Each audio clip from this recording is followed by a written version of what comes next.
Hello, আসসালামু আলাইকুম। আমরা আজকে আপনাদেরকে দেখাবো কিভাবে পাহাড়ি খাবার তৈরি করতে হয় সবজি দিয়ে। সবজি সিদ্ধ করে আমরা কিভাবে পাহাড়ি খাবার তৈরি করি আপনারা দেখেন। প্রথমে আমরা চুলার আগুন জ্বালিয়ে নিলাম। পাতিলের মধ্যে পানি দিয়ে পানিটা ফুটিয়ে নিব।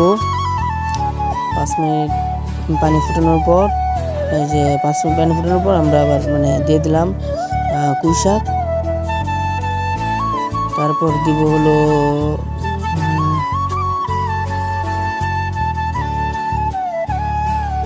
তারপর আমরা একটু ইয়ে করে নিলাম। তারপর আমরা দিয়ে দিব সিম।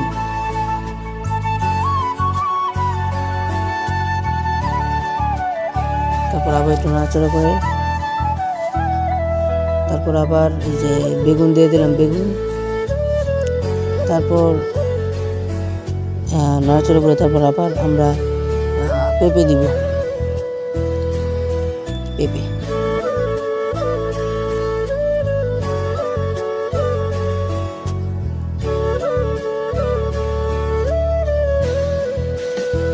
আপনার সবগুলো একসাথে দিতে পারবেন, কোনো সমস্যা নেই। তারপর আমরা দিয়ে কিছুক্ষণ যাবৎ ওয়েট করবো, যতক্ষণ যাবৎ এটা ভালোভাবে না হয়। এটা যখন একদম নরম করা যাবে না, হালকা হালকা সিদ্ধ হলে তারপর আমরা উঠে নিব। এই যে ঢাকনা দিয়ে ঘুরে তারপর অপেক্ষা করব। এই যে আমরা আপনাদেরকে দুঃখিত দেখাতে পারি নাই যে কীভাবে তোলা হয়েছে, কেমন হয়েছে। এই যে তারপর আমরা কলা পাতা কেটে নিলাম।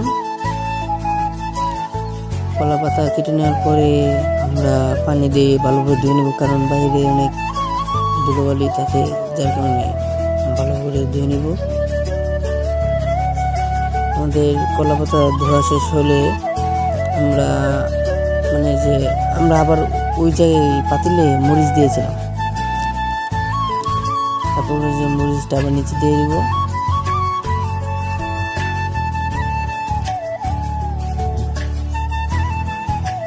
মরিচটা দিয়ে মরিচ আর রসুন রেখে তারপর আমরা এটাকে প্লেন করবো।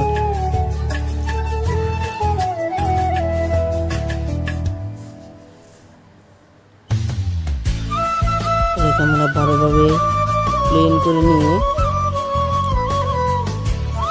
তারপর পরিবেশন করব।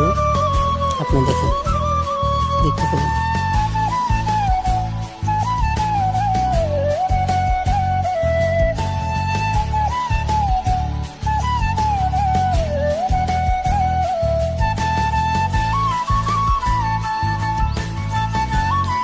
কিছুক্ষণ প্লেন করার পর আমরা এটাকে একটা পাতিলে অথবা একটা থালায় পরিবেশন করব।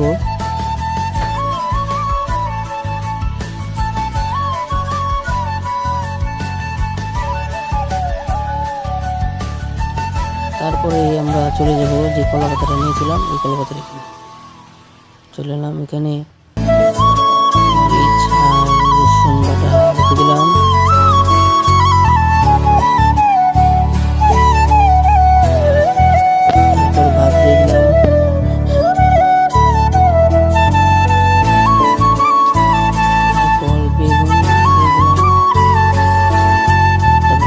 আস্তে আস্তে দিয়ে দিব।